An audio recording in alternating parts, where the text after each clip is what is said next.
ఈ తృతీయ అధ్యాయం తృతీయ పాదం. ఇంతవరకు మనం తత్వం పదార్థాల శోధన లక్ష్యార్థాన్ని నిర్ణయించాం. ఇప్పుడు తత్వమసి అన్న వాక్యార్థ నిశ్చయం చేయాలి. దానికని ఈ క్రిందటి పాదం ఈ పాదానికి హేతుమద్భావ సంగతి. తరువాత ఈ పాదంలో ఏమిటి చెప్తారా అంటే నిర్గుణ బ్రహ్మ. దీన్ని నిర్గుణ బ్రహ్మాన్ని అనేక శాఖల్లో అనేక రకాలుగా చెప్పారు. ఒకటి పునరుక్తి చేశారు, అందుకని దాని గురించి విచారిస్తారు.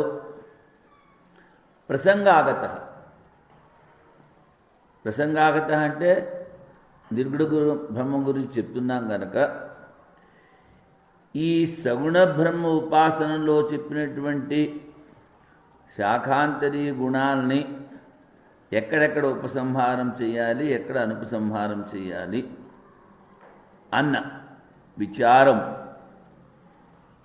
మరి ఇన్ని సగుణ బ్రహ్మ ఉపాసనలో అక్కడ ఆ గుణాలు చెప్పారు, ఇక్కడ ఈ గుణాలు చెప్పారు, ఇక్కడ ఇవి చెప్పుకోవాలి, అక్కడ అవి చెప్పుకోకూడదు.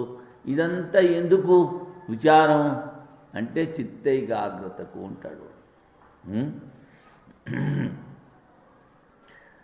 చిత్తం ఏకాగ్రమైనప్పుడు నిర్గుణ వాక్యార్థ జ్ఞానానికి యోగ్యత చిత్తంలోకి వస్తుంది. అందుకని ఇప్పుడు సర్వ వేదాంత ప్రత్యయాధికరణము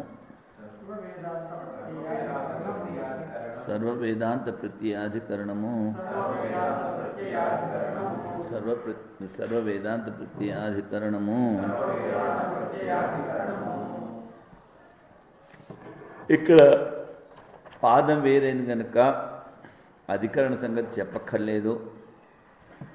మరి ఇందులో ఏమి చెప్తారు అంటే విషయం ఏమిటంటే బృహదారణ్యకంలోనూ చాందోగ్యంలోనూ చెప్పారు పంచాగ్ని విద్య. పంచాగ్ని విద్య విషయాన్ని గురించి ఇక్కడ ఆలోచిస్తాం. ఇక్కడ చాందోగ్యంలో చెప్పిన ఉపాసన పేరు కౌతుమం, బృహదారణ్యక ఉపనిషత్తులో చెప్పింది వాజస్నేయకం కదా. ఈ రెండు శాఖల్లో చెప్పిన పంచాగ్ని విద్య ఒకటా వేరా అన్నది విచారణీయ విషయం. పంచాగ్ని విద్య ఒకటా లేకపోతే భిన్నమా? పూర్వపక్ష అంటాడు కౌతుమాది పేరుంది కదా, అక్కడ శిరోవ్రతాది ధర్మాలు చెప్పారు, అందుకని దీనికి భేదం ఉంది అంటాడు. ఈ సిద్ధాంతం అంటాడు శాఖాభేదమైనప్పటికీ విధి రూపము ఫలము భిన్నము కాదు.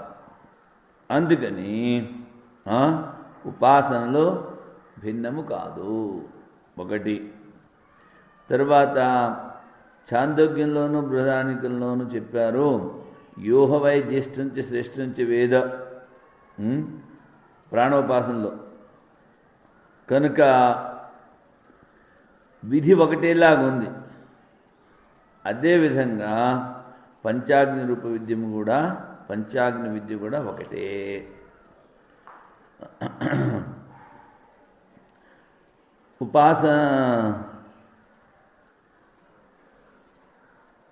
ఉపాసనలు భిన్నం కాదు. మరి వాడన్నాడు కదా శిరోవ్రతాది ధర్మము చెప్పారు కదా. శిరోవ్రతాది ధర్మము స్వాధ్యాయానికి అంగం కానీ ఉపాసనకి అంగం కాదు. ఎవరైతే ముండక శృతి చదువుతారో వాళ్ళు నెత్తి మీద కుంపడి పెట్టుకుని చదవాలి శిరోవ్రతం. అది స్వాధ్యాయానికి అంగం కానీ ఉపాసనకు అంగం కాదు. కనుక ఇక్కడ ఉపాసనలో అభిన్నము, శాఖాభేదమైనప్పటికీ ఉపాసన అభిన్నము. ఒకటి. ఇప్పుడు టీకా చాందోగ్య బృహదారణికంలో చెప్పారు, పంచాగ్ని ఉపాసన చెప్పారు. తదేకం నభవతి, రెండు ఒకటి కావుంటాడు పూర్వపక్షి. నామభేదాత్, పేరు వేరుగా ఉంది. కౌతుమం ఇది చాందోగ్యగతస్య నామ, వాజసనేయకం అని బృహదారణికంలో చెప్పిన పేరు. ఉపాసనాంతరేషు అలాగే మిగిలిన ఉపాసనలో కూడా ఆయా శాఖల్లో చెప్పినటువంటి ఉపాసనకు భేదం ఉందని చెప్పుకోవాలి అంటాడు. ధర్మభేదోపి ఉపాసన భేద గమక శిరోవ్రత లక్షణో ముండక వ్రత శాఖాయాం శ్రూయతే. ఈ శిరోవ్రతం వినిపిస్తుంది కదా అంటాడు. తేషామేవ ఏతాం బ్రహ్మ విద్యాం వదేత్ శిరోవ్రతం విధివత్ యైస్తు చీర్ణం. విధిపూర్వంగా ఎవరైతే శిరోవ్రతాన్ని ఆలంబిస్తున్నారో వాళ్ళకే ఇది చెప్పండి అన్నారు కదా. శిరోవ్రతం నామ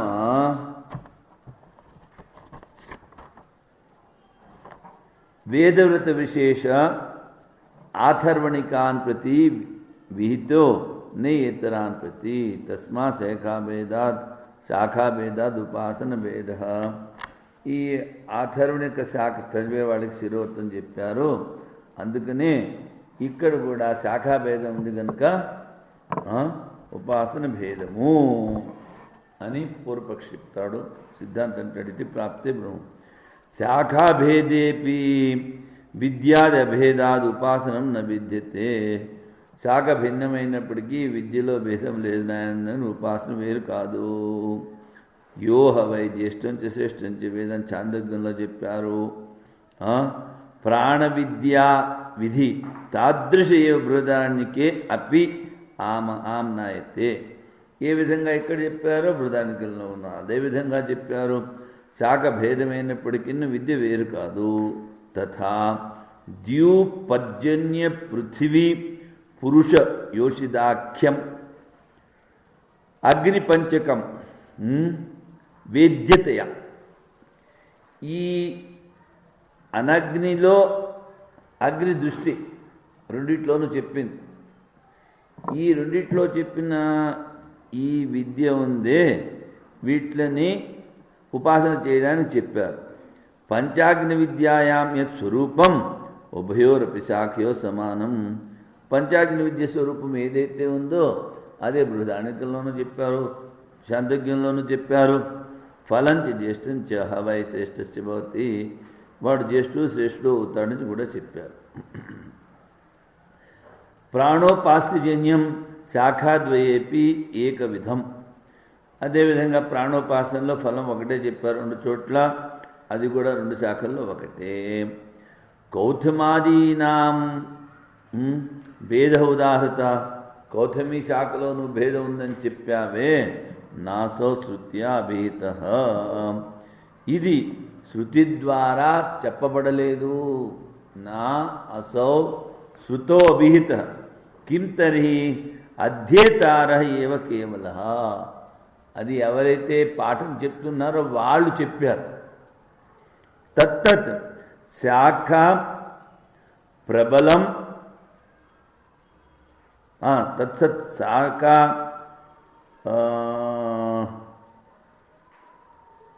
తర్క ముని నామ్న తత్తత్ ప్రవర్తక ముని నామ్న ప్రవర్తకం. ఆయా శాఖని ప్రవర్తింపచేసిన ముని పేరుతో చెప్పారు. తం వేద వ్యవహరంతి, అదేవిధంగా వ్యవహరిస్తారు. యోపి శిరోవ్రతాఖ్య ధర్మభేద ఉక్త. శిరోవ్రతం అనే దాంట్లో భేదాన్ని చెప్పారే, సోపి అధ్యయన విషయేవా నతు ఉపాస్తి విషయ. శిరోవ్రతం అధ్యయనానికి చెప్పారు నాయన, ఉపాసన చెప్పలేదు. మనం ఇప్పుడు చెప్పుకుంటున్నది ఉపాసన. పంచాగ్ని విద్య ఉపాసన. ఇక్కడ భేదం లేదు. నైతే అచీర్ణవృతో అధీతే, శిర్వతాన్ని ఎవరు ధరించలేదో వాళ్ళకి చెప్పద్దన్నారు. ఇది అధ్యయన ధర్మవత్వం తస్మాత్ ఐక్యహేతు సద్భావాత్, ఒకటే హేతువు రెండు చోట్ల, అందుకని భేదహేతు అభావాత్, భేదానికి కారణాలు లేవు, ఐక్యానికి కారణాలు చాలా ఉన్నాయి. శాఖా భేదాద్ ఉపాసన భేద న విద్యతే. అందుకని ఉపాసన రెండిట్లోనూ వేరు కాదు, పంచాగ్ని విద్య. దీని పేరు సర్వవేదాంత ప్రత్యయాధికరణము. సర్వవేదాంత ప్రత్యయం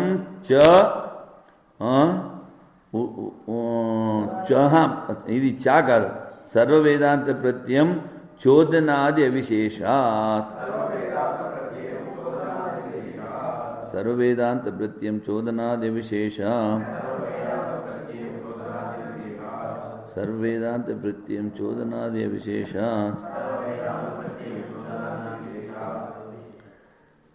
ఇక్కడ సర్వ వేదాంత ప్రత్యయం, అన్ని వేదాంత వాక్యాల్లో చెప్పినటువంటి జ్ఞానము విధి వేరు కాదు, అవిశేష సామాన్యం. అంటే పూర్వపక్ష అంటాడు నామరూప భేదాది ఉపాసనాన ప్రతివేదాంతం భేద. ప్రతివేదాంతం అంటే ఒక్కొక్క ఉపనిషత్తులో చెప్పినటువంటిది పేరు వేరుగా ఉంది, రూపం వేరుగా ఉంది, కనుక ఉపాసన కూడా వేరు. ఇది చేతన ఉపాసనాని న విద్యంతే, ఉపాసనలు వేరు కాదు నాయన. ఎందుకంటే విధి, చోదన అంటే విధి, విధి సంయోగము, రూపము, సమాఖ్య అంటే పేరు. సమాఖ్య అంటే పేరు. విధి, సంయోగము, రూపము, పేరు ఇవన్నీ కూడా ఏమి తేడా లేదు. జుహియాత్ అన్నది ఒక శాఖలో చెప్పారు. యోహ వై జ్యేష్టం చ శ్రేష్టం చ వేద, జ్యేష్టం చ శ్రేష్టం చ స్వానాం భవతి వాజసేనాం ఛాందోగానాం. ఈ రెండు చోట్ల ఎవరైతే ఈ ముఖ్య ప్రాణాన్ని జ్యేష్టము శ్రేష్టము అని ఉపాసన చేస్తారో వాళ్ళు వాళ్ళ బంధువుల్లో వాళ్ళు జ్యేష్ఠులు శ్రేష్ఠులు అవుతారు. రెండు చోట్ల ఒకటే విధంగా చెప్పారు. ఫల సంబంధోశ్చ అవిశేషాత్ నా భిన్న, భిన్నం కాదు. విజ్ఞానం ఉభయత్ర సమానం. విజ్ఞానం అంటే ఉపాసన. ప్రాణ విద్య ఇది సమాఖ్య సమానమే, రెండిట్లో ప్రాణ విద్య అని చెప్పారు. ఏవం పంచాగ్ని విద్య, ప్రాణ విద్య రెండు చోట్ల ఒకటేలాగా చెప్పారు, అలాగే పంచాగ్ని విద్య కూడా. వైశ్వానర విద్య శాండిల్య విద్య యోజితవ్యం, ఈ వైశ్వానర విద్య రెండు చోట్ల చెప్పారు. ఇప్పుడు శుక్ల యజుర్వేద శాఖము బృహదారణ్యం, సామవేదాంతర్గతము ఛాందోగ్యము. శాఖ వేరవుతుంది కదా, అందుకని వాడు విద్య వేరంటాడు. అలా కాదు ఆయన, రెండు చోట్ల చెప్పిన విద్య ఒకటే.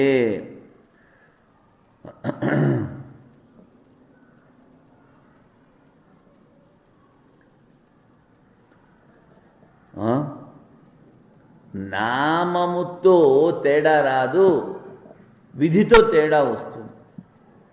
నువ్వు నామం వేరన్నావు కదా, నామము రూపము భేదము ఉపాసనలకు వేరుగా ఉంది అంటే వీటి ద్వారా భేదం రాదు ఉపాసనలో. విధి వేరుగా ఉంటే భేదం వస్తుంది. భేదాన్నేత్యేన్న ఏకస్యామపి, భేదాన్నేత్యేన్న ఏకస్యామపి, భేదాన్నేత్యేన్న ఏకస్యామపి. వీడంటాడు 5 అగ్నులు చెప్పారంటావు నువ్వు, కానీ కొంచెం తేడా ఉంది అంటాడు. ఏమిటది? తస్య అగ్నిరేవ అగ్నిర్భవతి ఇది షష్టాగ్ని ఉపాస్యత్వేనామనంతి బృహదారణ్యకోపనిషది వాజసనే శాఖే. అగ్నిరేవ అగ్ని, 5 అగ్నులు చెప్పి ఆ రోజు చెప్పారంటాడు. ఏమిటి? తస్య అగ్నిరేవ అగ్నిర్భవతి అథ హా యా ఏతానేవం పంచాగ్నిన్ వేద. అక్కడ ఆ రోజు చెప్పారు బృహదారణ్యకంలో, ఇక్కడ 5 చెప్పారు కనుక తేడా ఉందంటాడు. అంటే వేద్య వేదాది విద్యావేద ఇచ్చేత్ న, తెలుసుకోవలసింది తేడా ఉంది కనుక ఉపాసన వేరు అంటే కాదు. ఉపాసనలలో గుణముల భేదము సంభవం కాదు.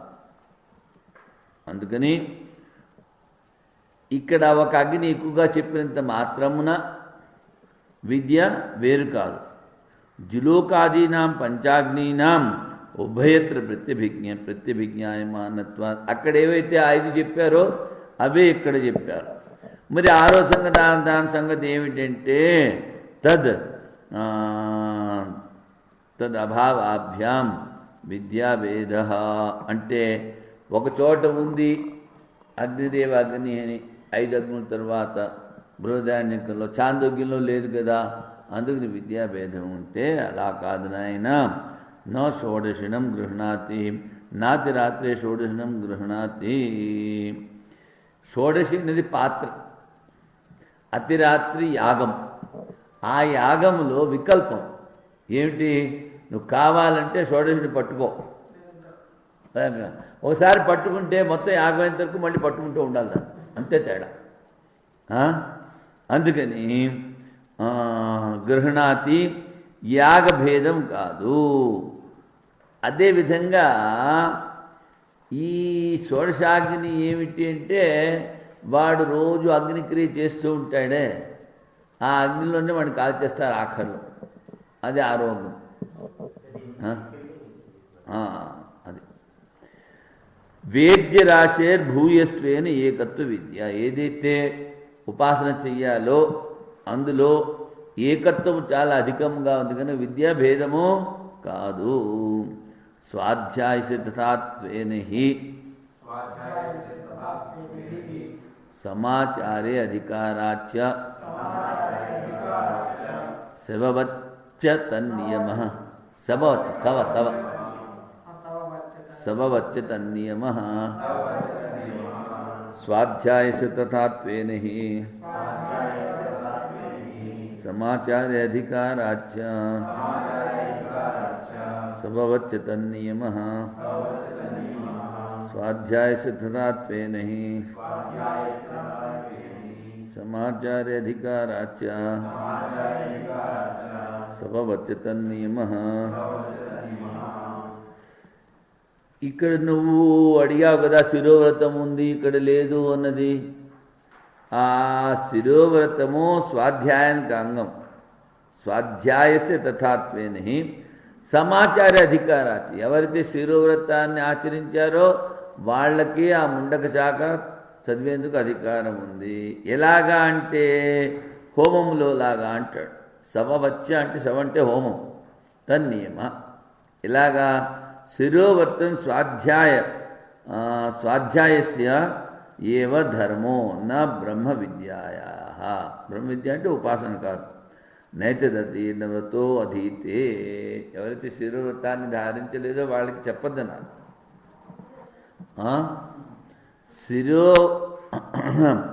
వాళ్ళకి అధ్యయనం లేదు. శవం అంటే హోమం. సప్త శౌర్యాదయ చౌతోదంత అథర్వణికానాం సంతి అధికారా ఏకర్షిణాం అగ్ని. అచ్చా, ఇక్కడ హోమములంటే సప్త శౌర్యాదయ 7 సూర్యుడికి చేయవలసిన హోమాలు. శతౌదనాంత 100 ఏవో అది వదనాంత. ఇవి అథర్వక శాఖలో చెప్పినటువంటి హోమాలు.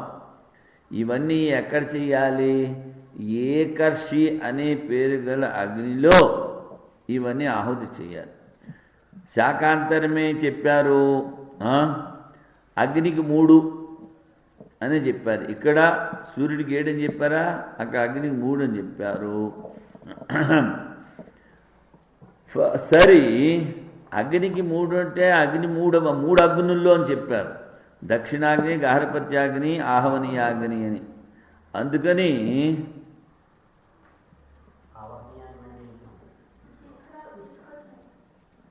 అంటే ఒక అగ్ని వెలుగుతూ ఉంటుంది కదా, అతిథులు వచ్చినా దాన్ని మళ్ళీ ఏమన్నా హోమానికి కావాల్సిన ఏమన్నా ఉడకబెట్టాలనుకున్నా దాని నుంచి అగ్ని తీసుకొచ్చి అందులో ఉడకబెడుతూ ఉంటారు.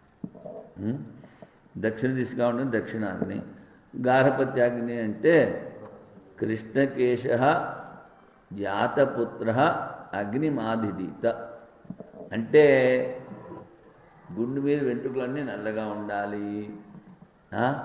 ఒక పుత్రుడు జన్మించగానే తండ్రి దగ్గర నుంచి వాడు అగ్నిహోత్రాన్ని నేర్చుకోవాలి.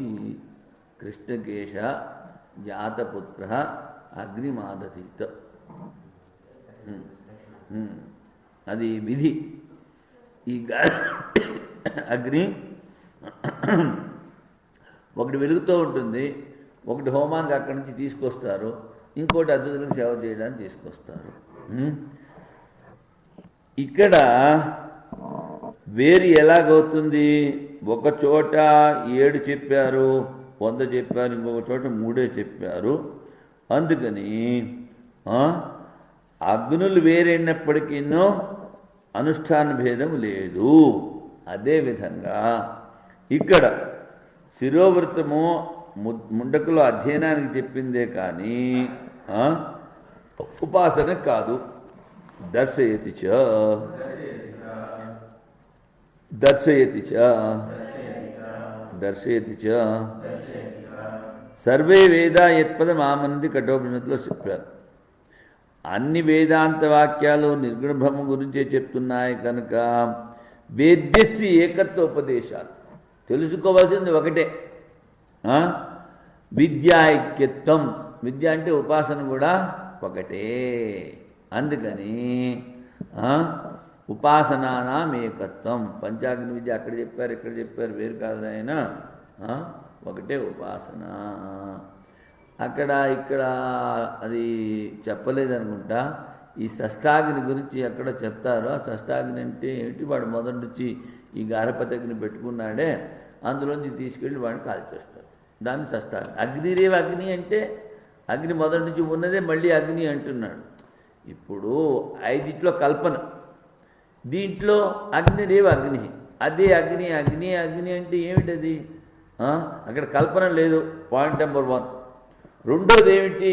వాడు చచ్చిపోయినప్పుడు ఇంతకాలం వాడు ఈ అగ్నిని అయితే పెట్టుకున్నాడో ఆ అగ్నిలో తీసుకెళ్ళి వాడిని కాల్చేస్తాడు, ఆ అగ్ని. అందుకని దానికి ఉపాసనకి ఏమీ లింక్ లేదు.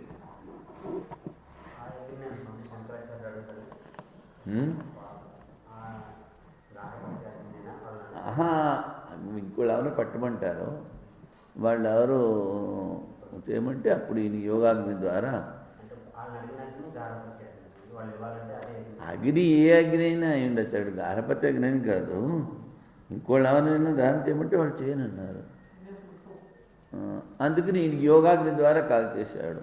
మళ్ళీ శాపం పెట్టాడు, నేను ఏ విధంగా అయితే ఇంట్లో దొడ్లో కాల్చుకున్నాను మీరందరూ కూడా ఇలాగే కాల్చుకుంటారు. ఇప్పుడు అదే చేస్తారు వాళ్ళు. శవాన్ని వాళ్ళ ఇంట్లో వాళ్ళని వాళ్ళ పొరట్లోనే కాల్చుకుంటారు, శ్మశానాన్ని తీసుకెళ్ళి. ఏమిటో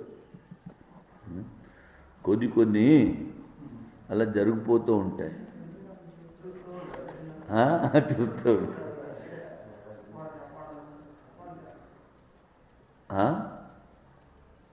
ఏమిటి? అందుకనే యోగాగ్ని ద్వారా కాల్చాడు. అగ్ని ముట్టించలేదు కదా, యోగాగ్ని ద్వారా కాల్చాడు తల్లి. సన్యాసి తీసేసుకున్నాడు కనుక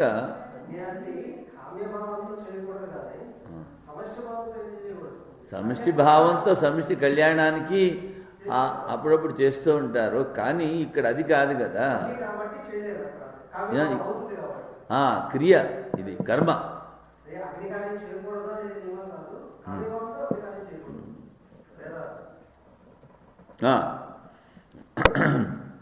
ఉపసంహారాధికరణము